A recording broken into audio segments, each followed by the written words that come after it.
तो फिल्म की शुरुआत होती है 1914 में। इजिप्ट के पिरामिड्स में हमें आर्कियोलॉजिस्ट को दिखाया जाता है। ड्राइंग्स के जरिए पता चलता है कि बहुत जल्द ही ये दुनिया खत्म होने वाली है। यहाँ पर एक प्रीस्ट भी था जिसने आर्कियोलॉजिस्ट की ये बात सुन ली। वो नहीं चाहता था कि ये बात दुनिया को पता चले, इसीलिए वो आर्कियोलॉजिस्ट के पानी में जहर मिलाकर उसे पिलाने की कोशिश करता है।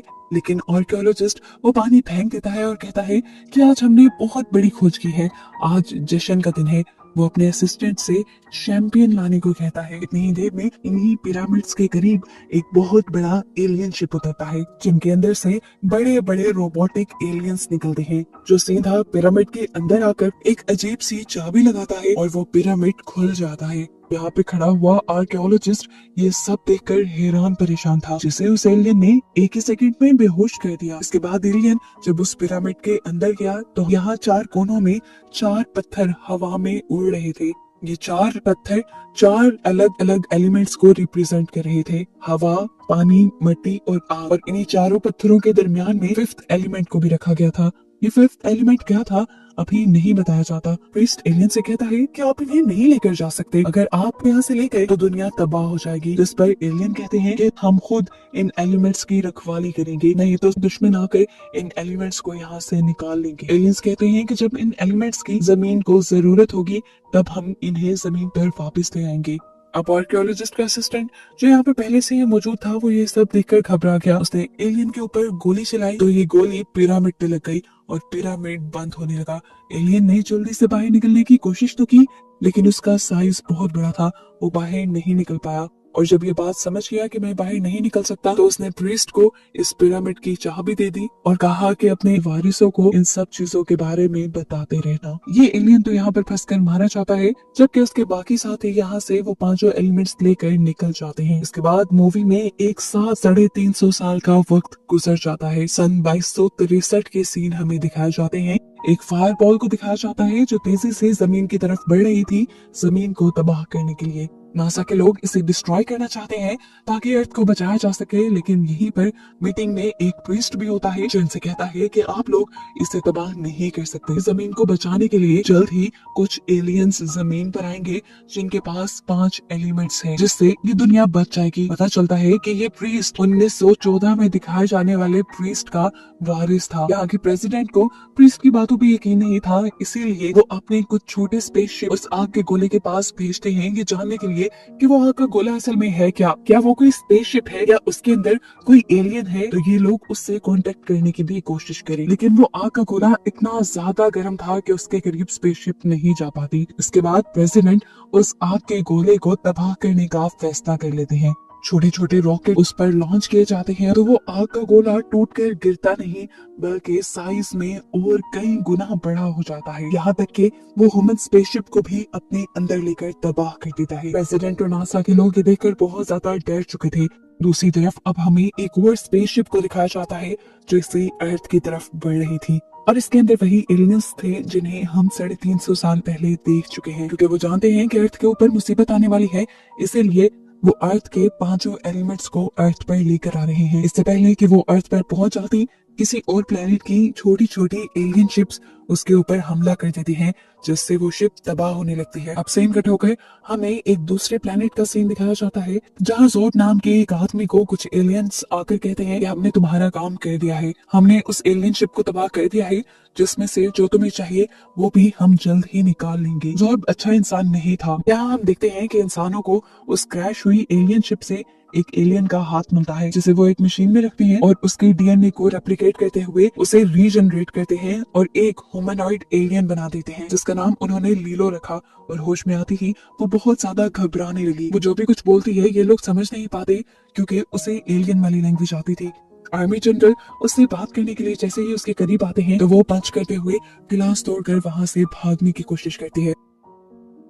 अब वो लड़की जब टनल्स के जरिए होते हुए बाहर की दुनिया में आती है तो शॉक रह जाती है, क्योंकि बाहर बहुत ज्यादा ट्रैफिक थी। चारों तरफ कार्स हवा में उड़ती हैं और बिल्डिंग्स बादलों से भी ऊंची हैं। इससे पहले कि कोई उसे पकड़ने के लिए यहाँ पहुँचता, लीलो एक कार के ऊपर जंप कर देती है। ये एक टैक्सी ड्राइवर था जिसका नाम था गॉर्डन। लीलो उसे अपनी बात समझा देती है कि मुझे पुलिस से बचा लो। लीलो बार बार प्रीस्ट विडो का नाम बोल रही थी। उसकी बात समझते हुए गॉर्डन तेजी से अपनी कार को नीचे ले जाता है और उसे प्रीस्ट वीडो के पास ले आता है। प्रीस्ट जैसे ही लीलो की बॉडी को चेक करते हैं तो उसके हाथ पे उन्हें एक खास किस्म का निशान मिलता है, जो निशान फिफ्थ एलिमेंट का था, और वो समझ गए कि लीलो ही असल में फिफ्थ एलिमेंट है। ये फिफ्थ एलिमेंट दुनिया को बचाने के लिए जरूरी है। ये बात सबसे छुपाने के लिए वो लीलो को अपने पास रखने का फैसला करते हैं और गॉर्बिन से कहते हैं शुक्रिया तुम्हारा इसे यहाँ लाने का। ये कहने के बाद वो गॉर्बिन को भी यहाँ से निकाल देते हैं। कुछ देर बाद लीलो भी होश में आ जाती है और खाना खाते हुए कंप्यूटर के जरिए पिछले कई सौ सालों का डेटा अपने माइंड में सेव कर लेती है। अब प्रीस्ट उससे पूछते हैं कि पहले वाले 4 पत्थर कहाँ हैं? तो लीलो बताती है हमने पैराडाइज नाम के एक आइलैंड पर एक एलियन सिंगर के पास उसे सेफ रखवा दिया था। प्रीस्ट अब आर्मी जनरल को ये इन्फॉर्मेशन दे देते हैं कि अगर दुनिया को बचाना है तो उन एलिमेंट्स को, यानी उन पत्थरों को यहाँ पर लाना होगा। प्रेसिडेंट कहते हैं कि ये खबर हमारे अलावा किसी तक नहीं जानी चाहिए। पैराडाइज आइलैंड पर किसी ऐसे इंसान को भेजो जिसके बारे में किसी को पता न चले और वो वहाँ जाकर उन पत्थरों को भी वापस ला सके। पता चलता है कि इन दोनों की बातें एक छोटे इंसेक्ट ट्रैकर की मदद से जॉब का एक साथी सुन रहा था। अब आर्मी जनरल गॉर्बिन के पास जाते हैं, यानी उसी टैक्सी ड्राइवर के पास जाते हैं जिसने लीलो को रेस्क्यू किया था, और उसी को पैराडाइज आइलैंड पर जाने का काम दिया जाता है। आर्मी जनरल इस टाइम उसे समझा रहे थे कि किस तरह दूसरे प्लेनेट पर जाकर उसे वो एलिमेंट्स लेकर आने होंगे। तभी उसकी डोरबेल बज जाती है। वो मॉनिटर से बाहर देखता है तो वहाँ पर लीलो आई हुई थी। वो जानता था कि आर्मी जनरल को देखकर वो भाग जाएगी, इसीलिए आर्मी जनरल और उनके सभी साथियों को वो फ्रिज में छुपा देता है और लीलो के लिए दरवाजा खोलता है। इससे पहले कि इन लोगों के दरमियान कोई बात होती, यहाँ पर कुछ लोग आ जाते हैं। ये असल में जॉब के आदमी थे, लेकिन यहाँ वो गॉर्बिन के बजाय किसी और के घर का दरवाजा नॉक करते हैं, क्योंकि गॉर्बिन ने बड़ी ही चालाकी से अपनी नेम प्लेट किसी और के घर के साथ चेंज कर दी थी। जो लोग उस घर में मौजूद आदमी को पकड़कर अपने साथ लेकर ही जाने वाले थे कि यहाँ पर एलियंस हमला कर देते हैं। बाकी सब लोगों को मारकर वो उस आदमी को खुद ले जाने लगते हैं। ये एलियंस भी उन्हीं 4 पत्थरों के पीछे हैं, लेकिन इनका मकसद कुछ और है। वो इन 4 पत्थरों को हासिल करके जॉर्ब से बदला लेना चाहते हैं, क्योंकि जॉर्ब ने इनके बहुत सारे साथियों को मार दिया था। यहाँ घर के अंदर हम देखते हैं कि उन सब के यहाँ से चले जाने के बाद गॉर्बिन प्रीस्ट को और लीलो को बाहर निकालता है। इससे पहले कि वो उन दोनों को कुछ कहता, प्रीस्ट जल्दी से उसके सर पे हमला करते हुए उसे बेहोश करके उसकी पैराडाइज की टिकट लेकर जल्दी से यहाँ से भागने लगते हैं। काफी देर बाद जैसे ही गॉर्बिन को होश आता है तो फौरन उसे जनरल और उनके साथियों की याद आती है, और जैसे ही वो फ्रिज का दरवाजा खोलता है तो देखता है कि बेचारे आर्मी जनरल और उनके साथ ही फ्रीज हो चुके थे। वो इनको यहीं पे छोड़कर अब उस जगह जाता है जहाँ से स्पेसशिप को लॉन्च होना था पैराडाइज आइलैंड के लिए। दिखाया जाता है कि लीलो के साथ प्रीस्ट का बेटा जा रहा था। जैसे ही वो चेक इन करवाने वाले थे तो यहाँ पर गॉर्बिन आ गया और सबसे झूठ बोलते हुए उसने कहा कि मैं लीलो का हस्बैंड हूँ, तो उसके साथ मुझे ही जाना चाहिए। ये दोनों जाकर एयरशिप में बैठ जाते हैं, और जैसे ही ये बात प्रीस्ट को पता चलती है कि गॉर्बिन उनके साथ जा रहा है तो वो भी एयरशिप के अंदर घुस जाता है। एयरशिप सबसे पहले एक फ्लाइंग होटल में जाती है और पता चलता है कि इसी फ्लाइंग होटल में आज वो एलियन सिंगर परफॉर्म करने वाली थी जिसकी तलाश में ये लोग थे। दूसरी तरफ जॉर्ब भी उस एलियन सिंगर के पीछे जाने को तैयार हो चुका था, लेकिन इन सबसे पहले ही यहाँ पर पहुंच जाती है एलियंस क्रिएचर जो जॉर्ब से बदला लेना चाहती है। वो उस एलियन सिंगर के रूम की तलाशी लेते हुए वो पत्थर ढूंढना शुरू कर देती है, लेकिन उससे पहले ही पत्थर वाला बॉक्स यहाँ से लीलो चुरा कर भागने की कोशिश करती है।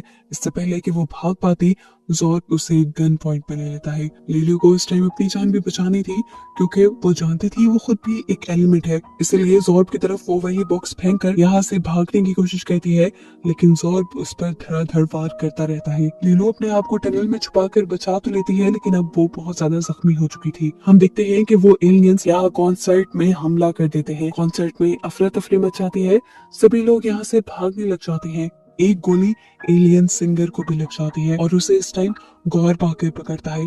वो एलियन सिंगर उसे कहती है तुम जल्दी से जाकर लीलो को बचाओ, उसकी जान खतरे में है। और वो सिंगर उसे ये भी बताती है कि वो 4 पत्थर इस टाइम मेरे अंदर हैं। ये कहते ही वो एलियन सिंगर मर जाती है और गॉर्बिन उसके पेट को चीरते हुए उसके अंदर से 4 पत्थर निकाल लेता है। यहाँ दिखाया जाता है कि जॉर्ब ने इस फ्लाइंग होटल में एक टाइम बॉम्ब लगा दिया था, जिसके बाद वो बॉक्स को लेकर अपनी स्पेसशिप के अंदर चला जाता है। लेकिन जैसे ही वो बॉक्स खोलता है तो उसे शॉक लगता है कि इस बॉक्स में वो एलिमेंट्स नहीं थे। वो अब पागल हो चुका था, अब तो उसकी दिमागी हालत भी बिगड़ने लगी थी। दोबारा वो पत्थरों को हासिल करने के लिए उसी फ्लाइंग होटल में आ जाता है जहाँ पर उसने टाइम बॉम्ब लगाया था। जबकि यहाँ पर गॉर्बिन जल्दी से लीलू को बचाते हुए प्रीस्ट को लेकर यहाँ से वापस जाने की तैयारी में था। लेकिन जैसे ही वो प्रीस्ट को लेने यहाँ आया, उसने क्या देखा कि ज़ॉर्ब के दुश्मन एलियंस प्रीस्ट को गन पॉइंट पर लिए खड़े थे। उसने एलियंस के सरदार को ही शूट कर दिया और जल्दी से प्रीस्ट को लेकर यहाँ से जाने लगा। और इतने में ही यहाँ पर ज़ॉर्ब भी आ गया, जिसने आते ही यहाँ के टाइम बॉम्ब को एक्टिवेट कर दिया।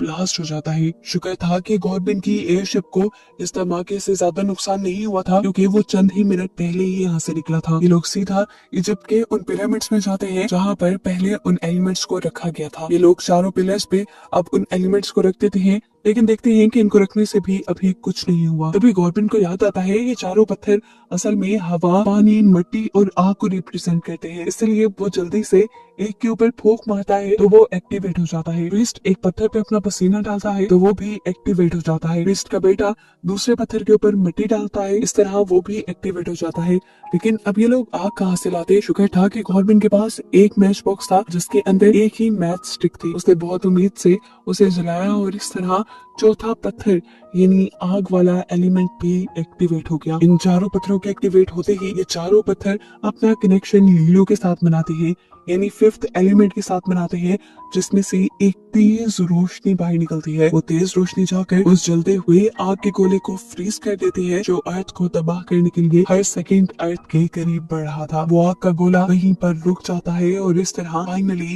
ये लोग दुनिया बचा लेते हैं। और बस ऐसे ही मिशन इनका सक्सेसफुल होते ही ये मूवी यहाँ खत्म हो जाती है।